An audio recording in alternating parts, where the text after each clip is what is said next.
गायत्री महामंत्र एक बार मेरे साथ दोहराओ। ओम भूर्भुवः स्वः तत्सवितुर्वरेण्यं भर्गो देवस्य धीमहि धियो यो नः प्रचोदयात्। जीव जंतु से लगाकर पेड़ पौधे और मनुष्य तक सब कोई एक ही चीज में बंधे हैं, उसको कहते हैं अहमन्यता, अहंकार।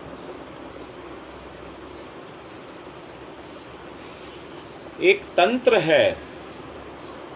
अहम का दो रूप है, एक अपने आप को संबोधन करना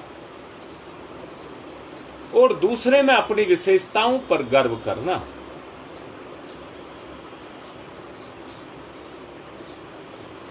विशेषताओं पर गर्व करना कोई बुरी बात नहीं है, परंतु जिसके पास विशेषताएं हैं वो उसके लिए नहीं है। जितनी भी विशेषताएं जिस किसी भी जीव के पास हैं वो उसके अपने लिए नहीं है, वो परोपकार के लिए हैं। जो भी आपके पास विशेषता है, आप डॉक्टर हैं, इंजीनियर हैं, किसान हैं, मजदूर हैं, जो भी आप हैं वो आपके लिए नहीं है, समाज के लिए है। जीवन को चलाने के लिए समाज की आवश्यकता पड़ती है। आप अपनी विशेषता से समाज का काम करते हैं। जन्म को, शरीर को चलाने के लिए वो बदले में आपको आपका मेहनताना देता है।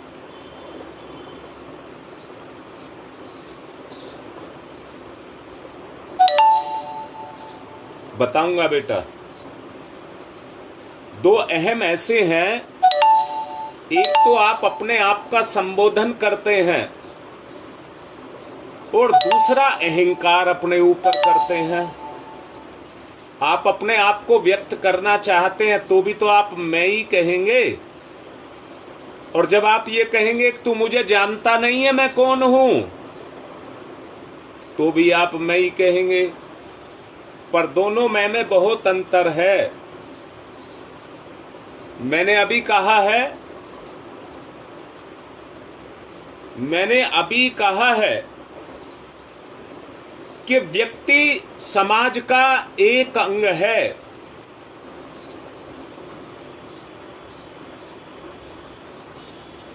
अगर वो अपने जीवन को समाज के लिए जी रहा है तो जो उसकी विशेषता है वो समाज में जा रही है। हम अन्न खाते हैं, जल पीते हैं, वायु लेते हैं, ये तो प्रकृति से हमको मिलता है। परंतु प्रसन्नता का गुण हमको मन से मिलता है, शांति और संतुष्टि का गुण हमको आत्मा से मिलता है। हमारा अस्तित्व इसके अंदर छुपा है।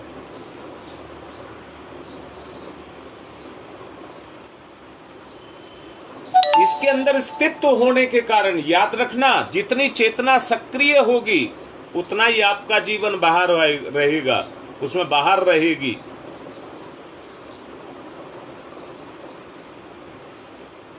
और अहंकार के कारण, जान लेना, अहंकार के कारण आपके अंदर निष्क्रियता आती चली जाएगी।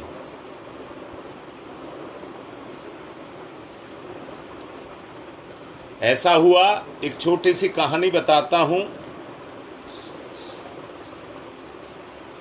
एक मध्यम किस्म का परिवार था, मध्यम स्तर का। दो बहनें और एक भाई उस परिवार में थे। भाई की शादी हो गई थी।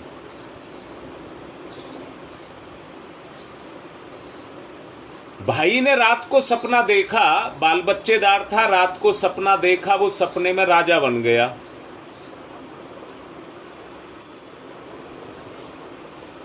तो सवेरे उठ करके राजा का जैसा व्यवहार करने लगा, पत्नी को ऑर्डर पेले, सबको ऑर्डर पेलने लगा।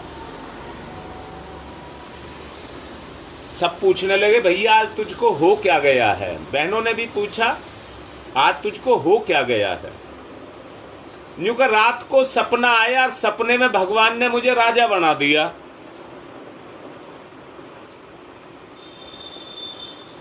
उसने कहा बड़ी अच्छी बात है। तो बहन कहने लगी अभी सपना टूटा नहीं है क्या? नहीं, अब तो मैं राजा बन गया। पत्नी ने कहा बच्चों को खाने के लिए सामान की जरूरत है, बाजार चले जाओ सामान ले आओ। उसने कि राजा कोई सामान लेने जाता है?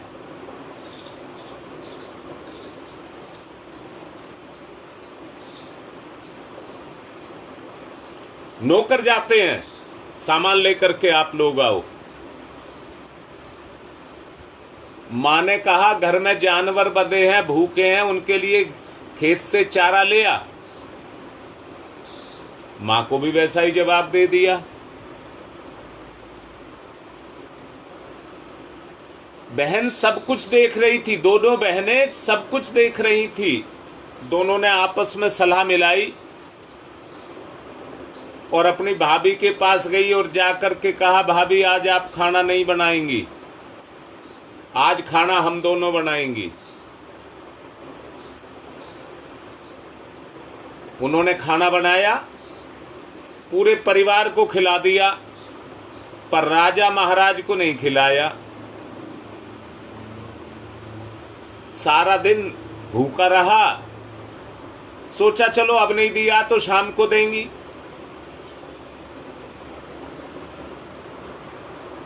शाम को बहन ने फिर खाना बनाया।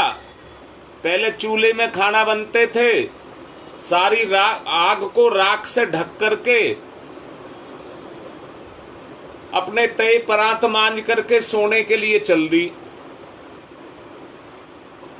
भैया कहने लगा क्या मुझे खाना नहीं मिलेगा? उसने कहा तू तो राजा है, तुझे तो राजमहल से खाना आएगा, तेरे तो बावर्ची हैं, वहां से तुझको खाना आएगा और फिर हमारे खाने को तू कैसे खाएगा? हम तो गरीब धरती के रहने वाले हैं और तू राजा ठहरा। तुझे तो 56 भोग आएंगे, हम कहां से लाएं 56 भोग? अपने राजमहल से मंगवा ले। भैया कहने लगा पेट में चूहे कूद रहे हैं, इस समय जो रूखा सूखा है वो ही दे दे। राजा का सपना टूट गया। राजा का जो सपना था वो टूट गया। उसने कहा अच्छा सुबेरे का भूला हुआ शाम को घर लौट आया। ठीक है, अब राजा मत बनना। राजा बन गया तो ये घर बर्बाद हो जाएगा, इसलिए राजा बनने की जरूरत नहीं है। मैं भी यही कह रहा हूं। अहंकार का एक रूप ये है कि आदमी अपने आपे में मस्त रहता है, अपने ही बारे में सोचता है। क्या सोचता है? मेरे में ये अच्छाई, मेरे में ये अच्छाई, मेरे में ये अच्छाई। अपनी बड़ाई खुद करता है और स्थिति ये पैदा हो जाती है कि वो दूसरों से भी अपनी बड़ाई सुनना चाहता है, दूसरों से भी अपनी बड़ाई को सुनना चाहता है। इसको कहते हैं अहंकार। परंतु जो अपनी बड़ाई खुद नहीं सुनना चाहता, समाज में, परिवार में मिलकर के रहता है,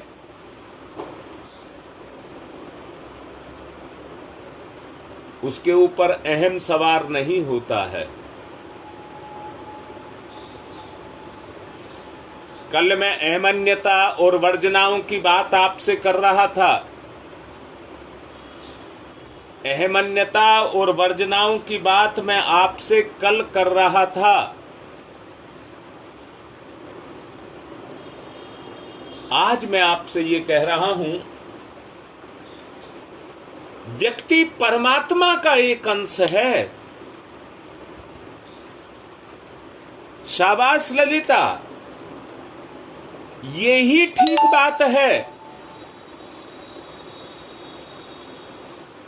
सत्य ही सत्य है। जब तक अहंकार नहीं जाएगा, व्यक्ति कल्पनाओं में खोया रहेगा। और उसे ही अहंकार कहते हैं। उसे ही अहंकार कहते हैं। मैं फिर से कह रहा हूं, अगर उसमें अहंकार रहेगा, अहमन्यता, अहंकार अहमन्यता उद्धत रहेगी और वर्जनाओं को त्यागेगी नहीं, उसमें लिप्त हो जाएगी। उन वर्जनाओं में जाकर के लिप्त हो जाएगी। परंतु यहां एक बात और कहूंगा, मनुष्य समाज का एक अंग है। जहां उसके अंदर यह वास्तविकता जागृत हो गई कि मेरा अस्तित्व मेरे परिवार और मेरे समाज के बगैर नहीं है। समझिए, जहां उसके अंदर अपना स्वयं का अहम पनपता चला जा रहा है, वहां पर उसकी जगह पर अब वो जब परिवार को अपना मानता है और अपनी चेतना को परिवार में घोलता है, ये भी याद रखना। क्या याद रखना? जब आदमी अपनी मेहनत की गाढ़ी कमाई से किसी चीज को खरीद करके लाता है या अपनी मेहनत से किसी चीज को बनाता है, या मैं तीसरी बात के शब्दों में कह दूं, आप एक गमले में एक पुष्प का पौधा लगाइए, फूल का पौधा लगाइए और उस पे एक फूल आ जाए, आपको उस पौधे को देख करके कैसा लगेगा? इसको मैंने अपने हाथों से लगाया, अपने हाथों से सींचा।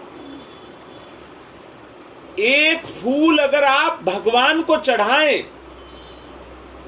तो उस फूल को, अपनी मेहनत का जो पुष्प खिला है, जब आप उसको भगवान के चरणों में चढ़ाएंगे तो एक अजीब अहंकार नहीं, एक अजीब खुशी, अंदर से शांति, अंदर से आपके अंदर पैदा होगी।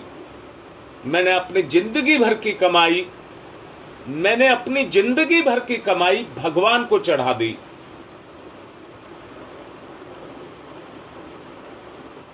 देखिए, इस अहम की ही बात कह रहा हूं। आदमी जितना निकम्मा नकारा होगा, जो अभी आपको कहानी सुनाई,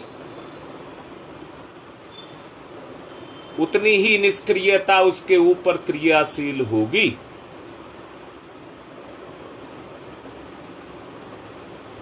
अगर उस निष्क्रियता को हटाना चाहते हैं, उस निष्क्रियता को हटाना चाहते हैं, अब मैं पूछ रहा हूं, क्या अहंकार में, ईमानदारी से बताओ, क्या अहंकार में रस नहीं है? क्या अहंकार में खुशी नहीं है? बोलो बेटा, अहंकार में रस नहीं है? अहंकार में खुशी नहीं है? अगर आपकी कोई झूठी बड़ाई कर रहा है, झूठ मूठ का राजा आपको बना रहा है, तो उसमें क्या आपको खुशी नहीं मिलती? ठीक कह रहे हैं गुप्ता जी, बिल्कुल ठीक कह रहे हैं। अगर ये भाव छूट जाए, अगर ये भाव छूट जाए, मैं परिवार का एक इकाई हूं, परिवार का एक अंग हूं। परिवार एक व्यक्ति से नहीं बनता है। व्यक्ति व्यक्ति जब आपस में मिलते हैं तो परिवार की रचना होती है।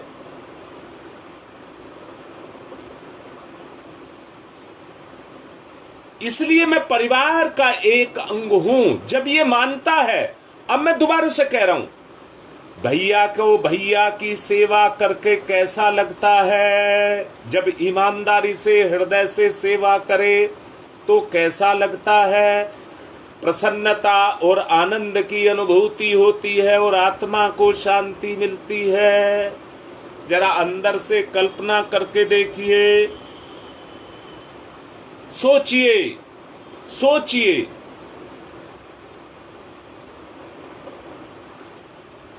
जब आपस में एक दूसरे का करने में रस आने लग जाए। बेटी एक बात कह रहा हूं ललिता, क्षण भर का तो सुख होता है। सुख जो है वो क्षण भर का होता है। आनंद और शांति परमानेंट मिलती है। आपने अपने भाई का किया, आपने अपने किसी रिश्ते का किया, तो एक अजीब प्रसन्नता आपको अपने अंदर से मिलेगी।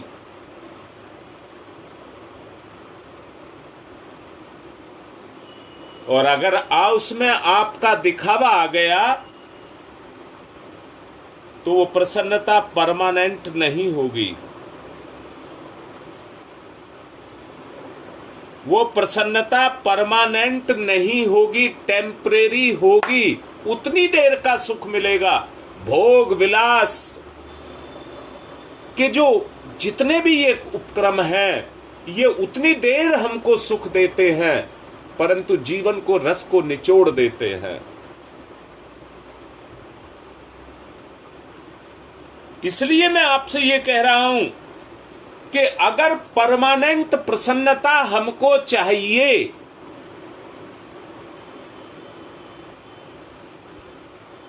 तो निश्चित रूप से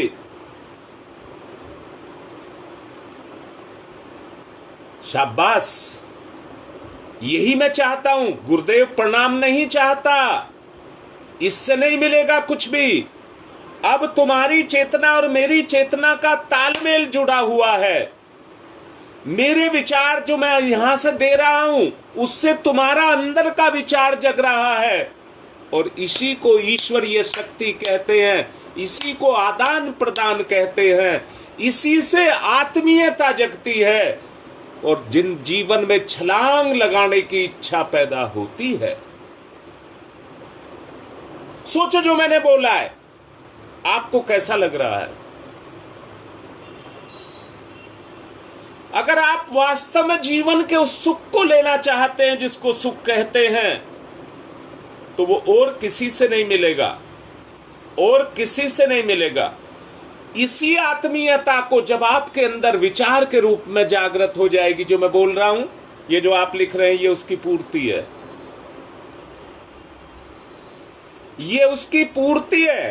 अब बताओ, अगर हम पूर्ण होना चाहते हैं तो मिलकर के पूर्ण होंगे, आपस में मिलकर के पूर्ण होंगे, जुड़ करके, घुल करके पूर्ण होंगे, या अपनी अपनी जगह अपनी बड़ाइयों को बघारने से पूर्ण होंगे? याद रखना, अगर आपका विचार जग गया तो प्रज्ञा का सूरज आपके अंदर जग जाएगा। मेरा कहना मान लीजिए, कितनी बार ये कहा गया है कि ध्यान नहीं लगता, ध्यान नहीं लगता।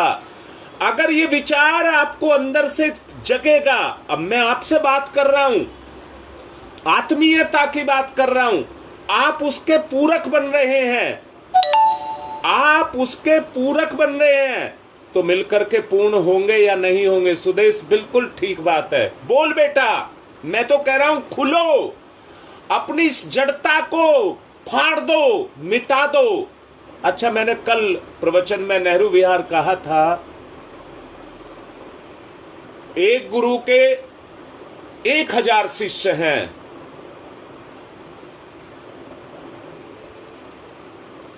एक गुरु के 1000 शिष्य हैं, पर शिष्य का तो एक ही गुरु है।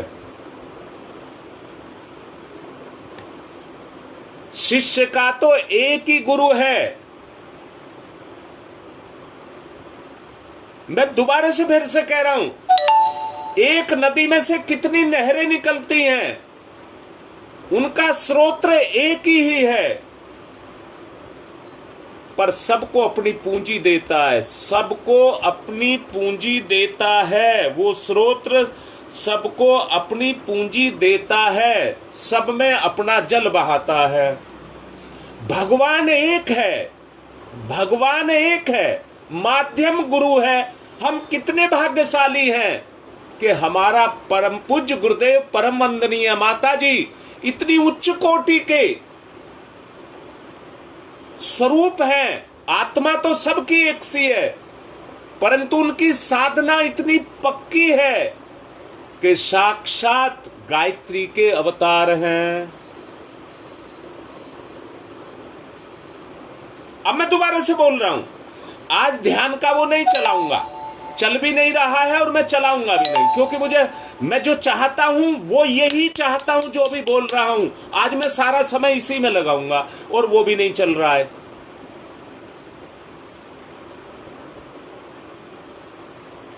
अब मैं जो आपको कह रहा हूं, अगर अभी हम पूर्ति कर रहे विचार से विचार की,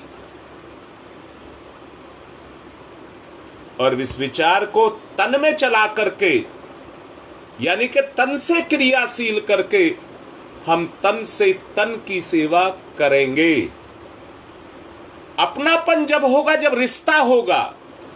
मैं अभी कह रहा था, एक गुरु के 1000 शिष्य हैं, एक नदी में से कितनी सारी नहरें निकली हैं, पर उसमें जल राशि तो एक की ही है। अब मैं ये कह रहा हूं, हमारे अंदर अगर शक्ति का संचार है, ये जीव अगर बोल रही है, तो उस परम पूज्य गुरुदेव और वंदनीय माता जी की कृपा है जो इस जीव से बोल रही है। अब सूक्ष्म में जाइए, गहरे में जाइए। आप भी उनके पुत्र हैं, पुत्री हैं, उनका अंश आपके अंदर भी है, बस उस अंश को जागृत करने की आवश्यकता है।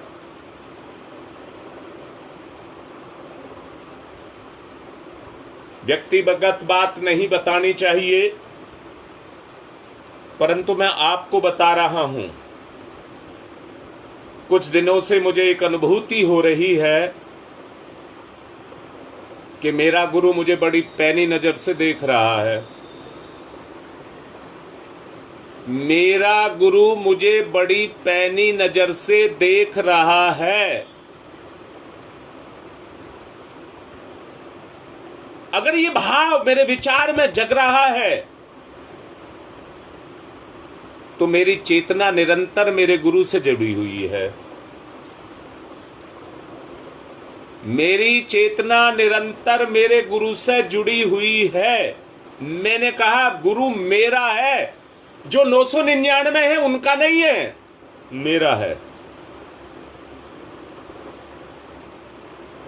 मेरा अस्तित्व तभी तो है जब मेरा गुरु है। अपनी शक्ति का संचार, मैं कह रहा हूं, एक नहर है, अगर वो नदी के स्रोत से नहीं जुड़ी है तो कीड़े मकोड़े उसमें घूमेंगे और नहर का अस्तित्व नहीं रह जाएगा, नहर का अस्तित्व नहीं रह जाएगा।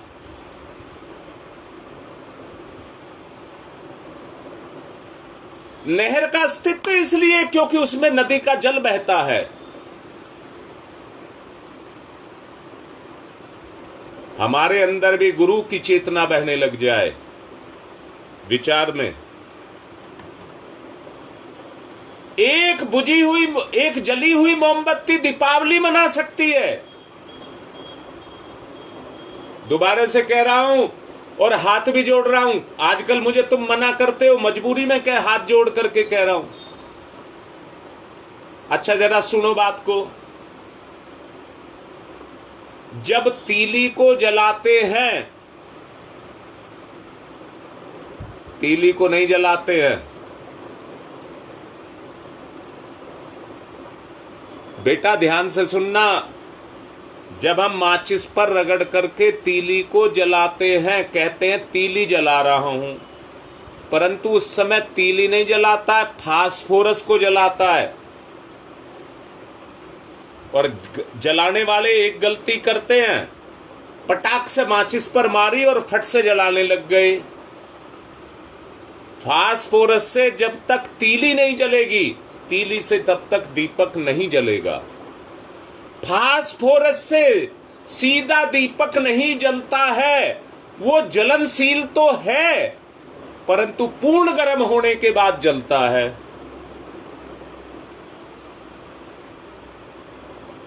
पूर्ण गर्म होने के बाद जलता है। फास्फोरस तो फुर से जलता है और जल करके बुझ जाता है, उसका काम पूरा। परंतु उस फास्फोरस का जो काम है वो तीली को जलाना है। जब तक आप तीली नहीं जलाएंगे तब तक दीपक नहीं जलेगा, तीली बुझ जाएगी। मेरी बात समझ आ गई?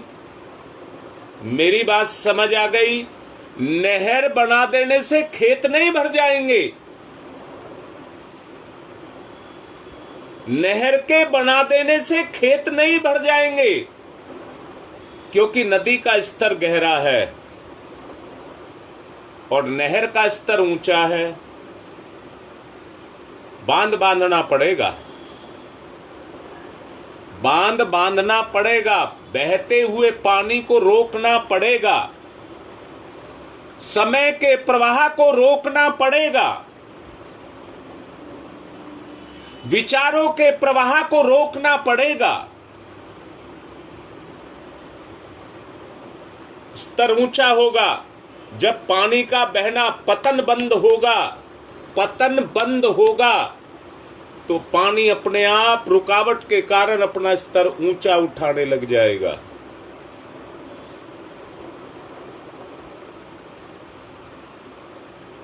स्तर ऊंचा होने लग जाएगा और जब स्तर इतना ऊंचा हो जाएगा कि पानी नहर में चला जाए तो कोई नहीं रोक सकता। नहर भी जागृत हो जाएगी, पानी से भर जाएगी, जागृत हो जाएगी और एक भूभाग को सींचने लग जाएगी। एक धरती के बड़े भूभाग को जितनी उसकी क्षमता है, अपनी सारी क्षमता से सबको सींचने लग जाएगी और उसके परिणाम आने लग जाएंगे।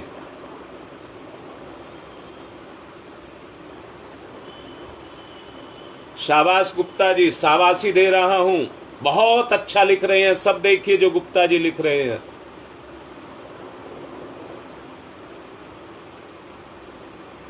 आपको भी अपने चिंतन की गिरावट को रोकना होगा। मंथन यही है परम पूज्य गुरुदेव का। रुकावट पैदा करनी पड़ेगी, स्तर को ऊंचा करना पड़ेगा। दूसरा चरण भेदन, शोधन, जागरण। तीसरा चरण अभी मैंने जो बोला है बताएं, विचार से विचार जगता है कि नहीं जगता है? प्रवृत्ति हमारी, प्रकृति हमारी इंद्रिय भोग की तरफ हो गई तो वो विचार, अगर इंद्रिय भोग के विचार अगर होते हैं वो हमारे तुरंत जग जाते हैं। अगर पुण्य परमार्थ के हैं तो आदमी को जिस तरह से माला करते हुए नींद आने लग जाती है, गुरुदेव का साहित्य पढ़ते हैं तो नींद आने लग जाती है, क्योंकि रुचि नहीं है। रुचि नहीं है। बस विचारों में भाव को जागरण करना है। विचार से विचार और विचार में भाव, जो आप पूर्णता कर रहे हैं, जो लिख रहे हैं, वो उसी का तो सार लिख रहे हैं। जो मैं बोल रहा हूं आप उसी का सार लिख रहे हैं। इस समय सच देखो नीलम बेटा, तेरी आत्मा काम कर रही है नहीं कर रही? अंदर से देख, तेरी आत्मा काम कर रही है नहीं कर रही? किसके कारण? चेतना में आत्मीय गुण डाले जा रहे हैं। अरे अब भी राजा की गहरी नींद सोए हो क्या? राजा वाली गहरी नींद सोए हो क्या? ध्यान तो फिर उसी में ही लगेगा। विचार तो सहज और सक्रिय है, 24 घंटे चलता रहता है। रात को भी सोते हैं तो सपने आते रहते हैं। परंतु ईमानदारी से देखिए, जो विचार उठ रहे हैं वो कैसे विचार उठ रहे हैं। जो विचार उठ रहे हैं अपने स्वतंत्र अस्तित्व के कारण, अहंकार के कारण, स्वयं के कारण जो विचार उठ रहे हैं वो कैसे विचार उठ रहे हैं, और हमें कैसे विचार उठाने चाहिए। ये बदलाव, परिवर्तन, अंतिम चरण परिवर्तन, चौथा चरण संवर्धन। अपनी चेतना का, ध्यान की बात मत कहना, ध्यान तो उसका बंधा हुआ रूप है। अपनी चेतना को ऊंचाई पर लेकर के जाना, यही ध्यान है। यही ध्यान है। जो अपनी बात को लिख रहे हैं, अपने विचार को लिख रहे हैं, मैं बड़ा प्रसन्न हूं, परंतु जो केवल गुरुजी प्रणाम लिख रहे हैं, नहीं, वो नहीं चाहिए मुझे, वो नहीं चाहिए। मेरा उद्देश्य ये नहीं है। मेरा उद्देश्य ये नहीं है जो आज समाज में चल रहा पैर पूज लो और हमें ये मिल जाएगा। भगवान को, गुरु को कोई काट करके नहीं ले जा सकता, उसका शोरबा नहीं बना सकता, गुरु को धोखा नहीं दे सकता।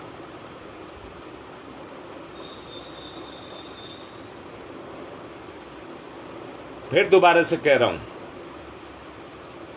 हम तो जाएंगे, गुरुजी के पैर पकड़ लेंगे और हमारे सब पाप कट जाएंगे। अरे भगवान अपने नहीं काट सका, उसे भी दुख उठाने पड़े। तो ये प्रक्रिया ऐसी प्रक्रिया नहीं है जिसे आप केवल इतने से में पूरा कर सकें। ये प्रक्रिया ऐसी प्रक्रिया नहीं है जिसको आप इतने में पूरा कर सकते हैं। इसलिए बड़े अच्छे से जान लें, बड़े अच्छे से जान लें। इस प्रक्रिया को पूर्ण करने के लिए अपने विचार तंत्र को, यानी कि अपनी चेतना को जगाना पड़ेगा। पिछले प्रवचनों में आपको बताया था, अणु की शक्ति से भी ज्यादा शक्तिशाली हमारे विचार होते हैं। इतनी ताकत हमारे विचारों में है। कितनी ताकत? अगर भगवान आ जाए तो भगवान की ताकत हमारे विचारों में है।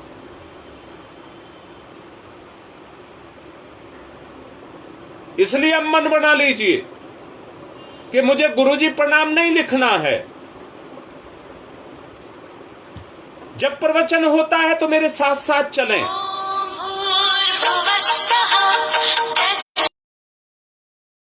के साथ साथ चलें।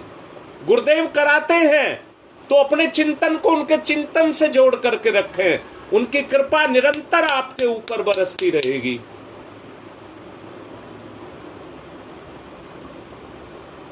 पिछले ध्यान से ध्यान कर लेना। ध्यान जरूर करना है, ध्यान जरूर करना है। पिछले ध्यान से ध्यान कर लेना। आज की बात को यहीं पर संपन्न कर रहा हूं और आशा करता हूं कि आज से ही आप अपने उस विचार को छोड़ करके विचार से विचार को जोड़ेंगे। वरना राजा की तरह से जो बनावटी राजा बना था, आप केवल कल्पना के राजा बने रहेंगे। आज की बात संपन्न। ध्यान, चिंतन, मनन ये सब करना।